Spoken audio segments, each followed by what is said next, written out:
Sa ilalim ng nakatirik na araw ng Maynila, ang hangin sa mga eskinita ng Quiapo ay tila isang mainit at malagkit na kumot na bumabalot sa lahat.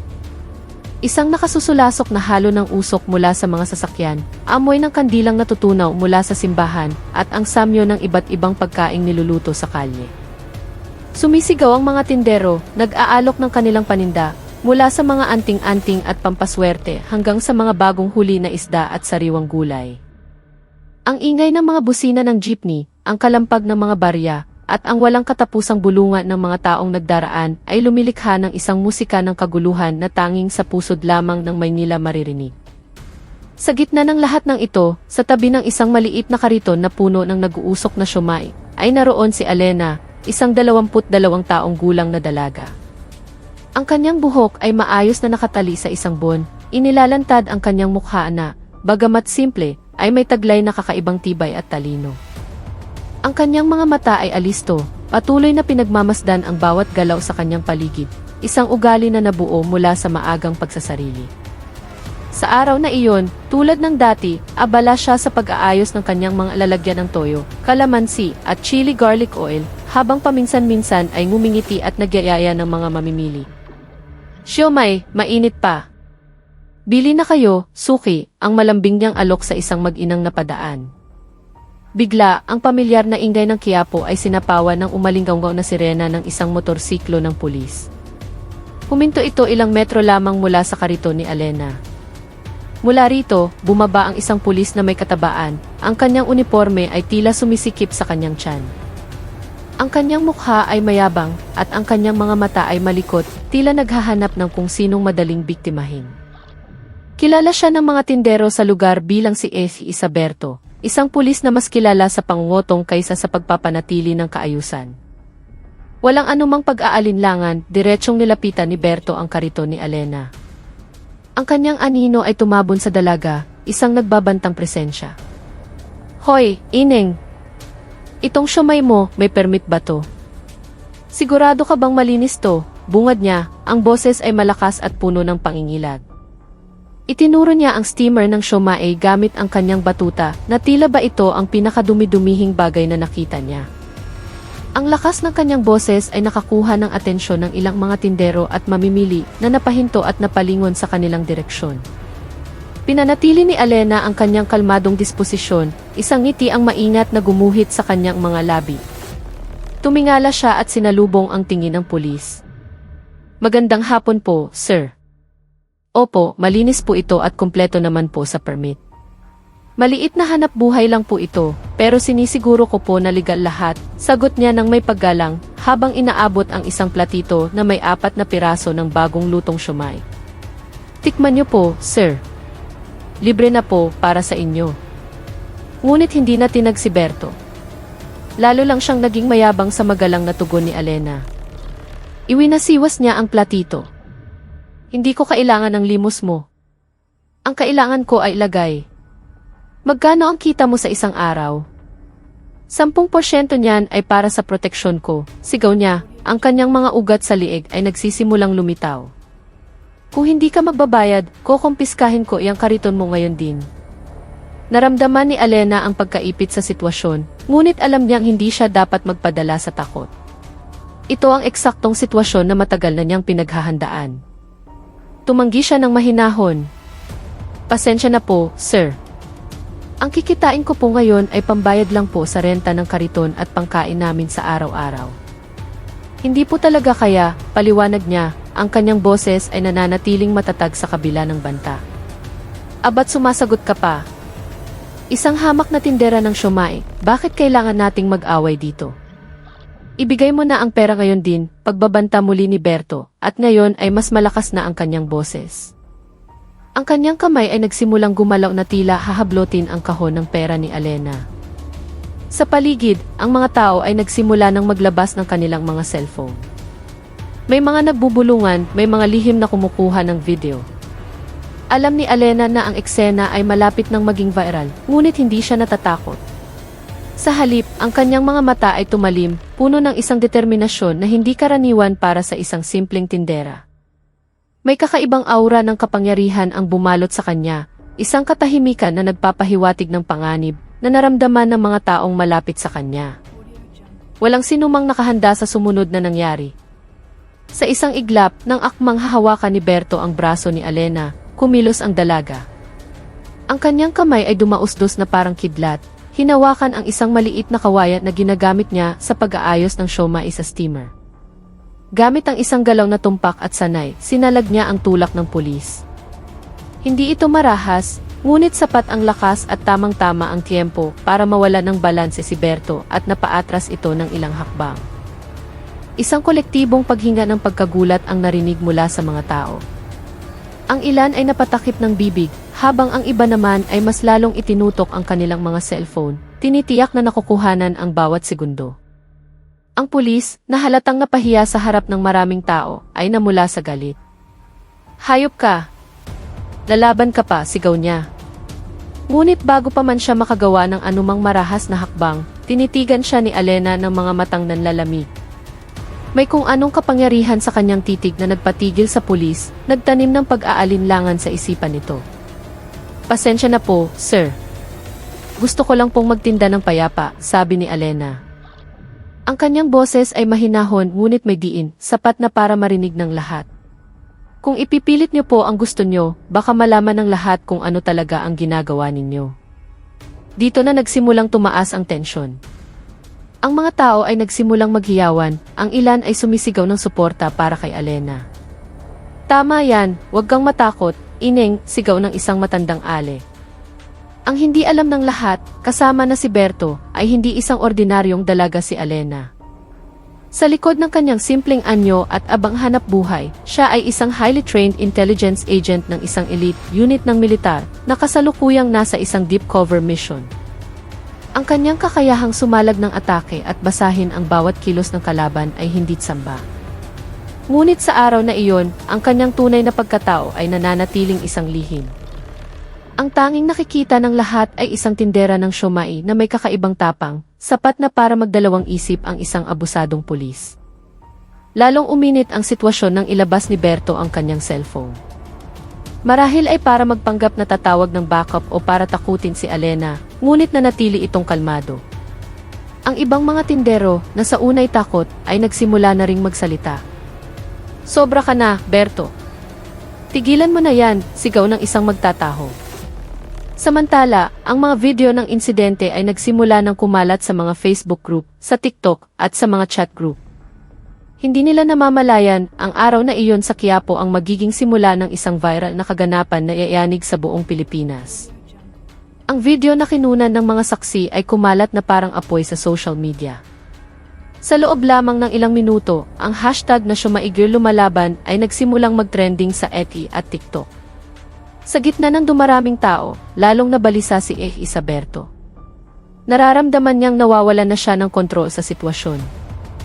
Ang kahihiyan ay malinaw na nakaguhit sa kanyang mukha habang pinagmamasdan niya ang mga taong patuloy na kumukuha ng video.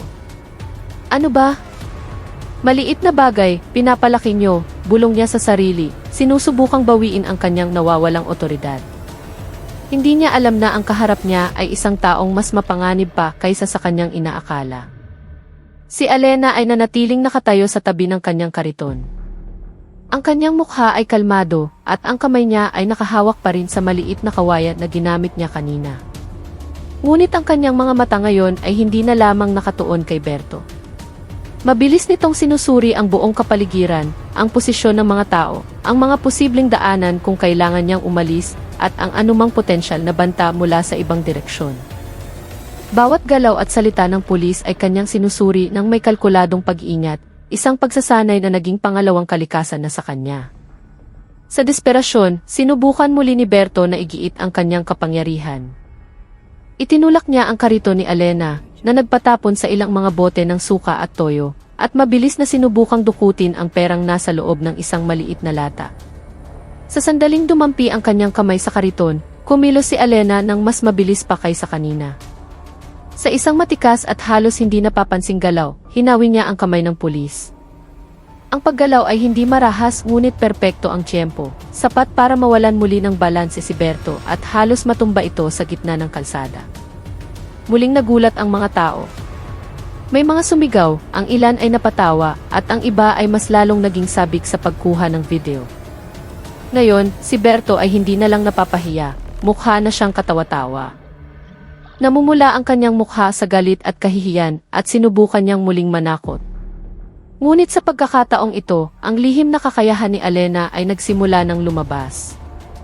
Nang walang anumang intensyon na manakit, sinugod niya ang pulis, ngunit ang kanyang galaw ay hindi pang atake. Ginamit niya ang bigat ng katawan ni Berto laban dito, at sa isang tumpak na pag-ikot, napigilan niya ito nang hindi gumagamit ng sobrang lakas. Ito ay isang defensive maneuver na nagpapakita ng kanyang mataas na antas ng pagsasanay sa martial arts at karanasan sa intelligence operations, resulta ng pagsasanay militar na maingat na ikinukubli ng kanyang pang-araw-araw na buhay bilang tindera. Tinitigan ni Alena si Berto ng diretso sa mga mata. "Tama na po, sir," sabi niya, ang kanyang boses ay mahinahon ngunit may bigat ng isang commander. "Kung ipagpapatuloy niyo pa po ito, lahat ng ginagawa ninyo ay nakukunan ng video at sisiguraduhin kong makakarating ito sa Camp Crame at sa media. Huwag niyo na pong subukang gumawa ng gulo." Ang tono niya ay naglalaman ng hindi matatawarang otoridad na nagpatahimik sa lahat. Ang pulis ay natigilan.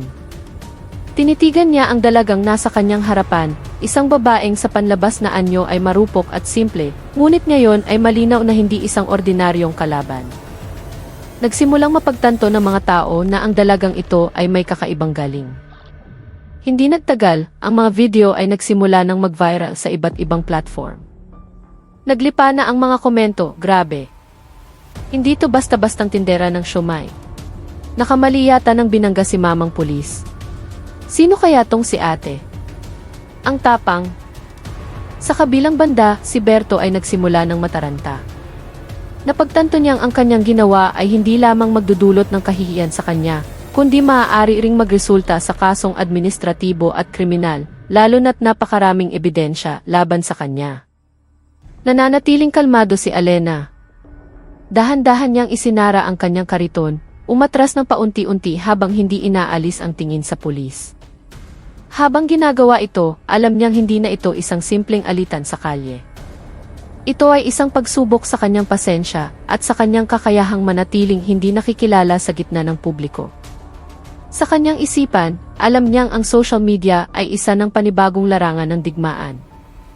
At mula rito, ang kwento ni Alena, ang tindera ng siomai na isang elite agent pala, ay magsisimula pa lamang, kasabay ng pagbubukas ng isang mas malaking laban. Dumidilim na sa Quiapo, ngunit hindi nababawasan ang mga tao. Sa katunayan, mas lalo pa itong dumami. Ang video ni Alena na pinipigilan ang aroganteng pulis ay kumalat na sa buong Maynila, at maraming mga usisero ang dumayo pa sa lugar para masaksihan ang kaganapan. Si Berto, na puno ng pagkabigo at kahihiyan, ay ayaw pa ring sumuko sa harap ng publiko. Kailangan niyang iligtas ang kanyang natitirang dignidad. "Maliit na bagay lang to. Bakit kailangan mong palakihin, ha?" sigaw niya, sinusubukang ibaling ang sisi kay Alena. Tinitigan siya ni Alena ng kanyang matalim na mga mata, nananatiling kalmado. "Sir, kung patuloy po kayong magmamatigas, maniwala po kayo sa akin, hindi po ito magtatapos ng maganda para sa inyo," sagot niya, ang boses ay malamig ngunit sapat na malakas para marinig ng lahat. Sinubukan muling sumugod ng pulis, ngunit handa na si Alena. Sa isang mabilis at tumpak na galaw, hindi niya ito sinalag. Sa halip, ginamit niya ang momentum ng pulis. Umikot siya ng bahagya at ginamit ang sariling lakas ni Berto para itulak ito papalayo, na naging sanhi ng pagkasagi nito sa isang katabing kariton ng sagot gulaman na nagpatumba sa ilang mga baso. Muli, nagulat ang mga tao. Ang ilan ay natawa, ang iba ay pumalakpak, humahanga sa galing at tapang ni Alena. Sa pagkadismaya, sinubukan ng pulis na agawin ang cellphone ng isang estudyante na malapit sa kanya, na aktibong kumukuha ng video. Ang intensyon niya ay burahin ang ebidensya. Ngunit kumilos si Alena na parang kidlat. Sa isang iglap, humakbang siya patagilid, hinawakan ang braso ng pulis, at sa isang tuloy-tuloy na galaw, inilock ang pulso nito gamit ang isang teknike na hindi nakakasakit ngunit epektibong pumipigil sa paggalaw. "Sir, bitawan niyo po ang cellphone.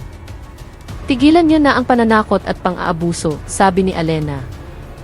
Sa pagkakataong ito, ang kanyang boses ay mas matigas, puno ng otoridad na nagpatahimik maging sa pinakamaingay na tao sa paligid. Ang mga tao ay nagsimulang pumalakpak ng malakas. Maging ang mga tindero na dati takot ay lumapit na rin para suportahan si Alena. Ang sitwasyon ay tuluyan ng nabaligtad. Mula sa isang pulis na nananakot, ngayon ay siya na ang napapalibutan at pinapanood habang hawak ng isang tindera ng siomai. Hindi nagtagal, isa pang sirena ang narinig, mas malakas at mas marami. Isang police patrol car ang dumating, at mula rito ay bumaba ang isang mataas na opisyal ng pulisya, kasama ang ilang miyembro ng Internal Affairs Service. Nang makita ito ni Berto, tuluyan na siyang namutla. Alam niyang ang kanyang ginawa ay hahantong na sa isang seryosong investigasyon. Nanatiling kalmado si Alena. Dahan-dahan niyang binitawan ang pagkakalok sa pulso ni Berto. Tinitiyak na hindi na lalong gugulo ang sitwasyon. Sir, tama na po. Hindi ito tungkol sa kung sino ang mananalo o matatalo. Ito ay tungkol sa kung ano ang tama, sabi niya, ang boses ay puno pa rin ang dignidad. Huwag niyo na pong ulitin ito para sa kapakanan ng lahat. Ang pulis ay dahan-dahang umatras, ang kanyang mukha ay namumula at nanginginig sa pinaghalong galit at takot. Ang mga tao ay nagpalakpakan. Ang ilan ay kumuha pa ng huling video ng pag-atras ni Berto bilang karagdagang ebidensya. Tiningnan ni Alena ang mga tao sa paligid, tumango ng bahagya, at bumalik sa pag-aayos ng kanyang kariton na para bang walang nangyari. Pinanatili niyang misteryoso ang kanyang pagkatao. Ngunit sa kanyang puso, alam niyang ito ay simula pa lamang. Ang social media ay naging isang bagong korte, at ang mga video ay kumakalat na may mga caption na, tindera ng siomai, tinuruan ng leksyon ang Kotongko. Sino siya? Si Berto ngayon ay nahaharap sa isang dilema, umatras ng may kahihiyan o ipagpatuloy ang kanyang pagmamatigas at harapin ang mas mabigat na parusa. At si Alena, gamit ang kanyang talino at tapang, ay nanatiling nagmamasid, handa sa susunod na hakbang ng mga taong nagbabanta sa kaayusan ng lipunan. Kinabukasan, ang buong Maynila ay nagulantang. Ang video ng Gisho Maigro vs Kotongkop ay umabot na sa milyon-milyong views. Mula sa mga pangunahing news program sa telebisyon, sa mga naglalakihang headline sa mga online news portal, hanggang sa mga usapan sa radyo, iisa lang ang paksa. Sino nga ba talaga ang misteryosong tindera ng siomai? Sa social media, nahati ang opinyon ng mga netizen. Mayroong pumupuri sa katapangan ni Alena, tinatawag siyang isang bayani ng karaniwang tao. Mayroon namang hindi makapaniwala na ang isang hamak na tindera ay may ganoong klaseng kasanayan at kumpiyansa. At mayroon ding nagsimulang mag-isip-isip, hindi ito ordinaryong tao. May training yan. Samantala, si Isaberto ay hindi pumasok sa kanyang duty. Agad siyang ipinatawag ng Philippine National Police, Internal Affairs Service, PNPS, matapos kumalat ang kanyang pagkakakilanlan online. Ang mga video mula sa iba't ibang anggulo ay nagsilbing hindi matututulang ebidensya, pangingikil, pananakot, at tangkang pananakit sa isang sibilyan. Sa kabilang banda, si Alena ay bumalik sa Quiapo, itinutulak ang kanyang kariton na para bang isang normal na araw lamang. Patuloy siyang naglingkod sa kanyang mga suki nang may simpleng ngiti na tila ba ang lahat ng ingay at atensyon ay hindi tungkol sa kanya. Ngunit ang umagang iyon ay naiiba. Isang itim na sasakyan na walang plaka ang huminto, hindi kalayuan sa kanyang pwesto. Dalawang lalaking nakabarong ang bumaba, kasunod ng isang babaeng nasa katanghalian ang edad, may matigas na tindig at matalim na tingin. Nagsimulang magbulungan ang mga tao. Lumapit ang babae kay Alena at nagsalita ng mahina, ngunit malinaw, Agent Alena, mission accomplished. It's time to pull out. Sa unang pagkakataon, nagbago ang ekspresyon ni Alena. Ang kanyang postura ay naging mas tuwid at tumango siya ng may paggalang. Walang drama, walang malakas na anunsyo. Ibinigay niya ang kanyang apron sa katabi niyang tindera na naguguluhan sa nangyayari. Isa sa mga lalaki ang humarap sa mga taong nakatingin. Maraming salamat sa inyong katapangan na itala at labanan ang kawalang katarungan. Ang bansa ay nangangailangan ng mga mamamayang tulad ninyo. Hindi nagtagal, isang opisyal na press release ang inilabas ng Armed Forces of the Philippines. Si Alena ay isang intelligence operative mula sa isang special unit na nag-iimbestiga sa malawakang sistema ng T-Kotong-I at pang-aabuso sa kapangyarihan sa hanay ng kapulisan. Ang kanyang pagpapanggap bilang tindera ng siomai ay bahagi ng isang covert operation. Sumabog ang media. Naglalakihan ang mga headline, tindera ng siomai, elite agent pala. Kotong-Si, nahulog sariling patibong. Tapang ng masa, nagbunyag ng katiwalian. Si S.E. Isaberto ay agad na sinibak sa serbisyo, sinampahan ng mga kasong kriminal at administratibo, at ginawang halimbawa na hindi ko konsintihin ng pamunuan ang mga tiwaling pulis. Ang AAC ay naglabas ng formal na paumanhin sa publiko na may kasamang pangako na lilinisin ang kanilang hanay. Ilang araw ang lumipas, bumalik si Alena sa Quiapo. Hindi bilang isang ahente, kundi bilang isang ordinaryong mamamayan. Hindi siya naghahanap ng kasikatan, tinanggihan pa niya ang lahat ng alok para sa exclusive interviews. Nang tanungin siya ng isang mausisang reporter, bakit po pagtitinda ng siomai ang napili ninyong cover? Ngumiti si Alena ng bahagya, isang ngiting may malalim na kahulugan. Dahil dito sa kalye, sa tabi ng mga kariton na tulad nito, nakatayo ang mga ordinaryong Pilipino araw-araw. At ang hustisya ay dapat na para sa kanila, hindi para sila ang tapakan. Ang kanyang kwento ay naging isang alamat sa mga kalsada ng Maynila. Isang alamat tungkol sa mainit na siomai, tungkol sa tapang na labanan ang inhustisya, at tungkol sa isang mahalagang aral, ang uniforme ay hindi garantiya ng katotohanan. Ang tapang, integridad, at paninindigan sa tama ang tunay na nagbibigay kapangyarihan sa isang tao. Ang kwento ni Alena ay naging paalala na kahit sa pinakamaingay at magulong sulok ng lipunan, may mga tahimik na bayaning nagbabantay,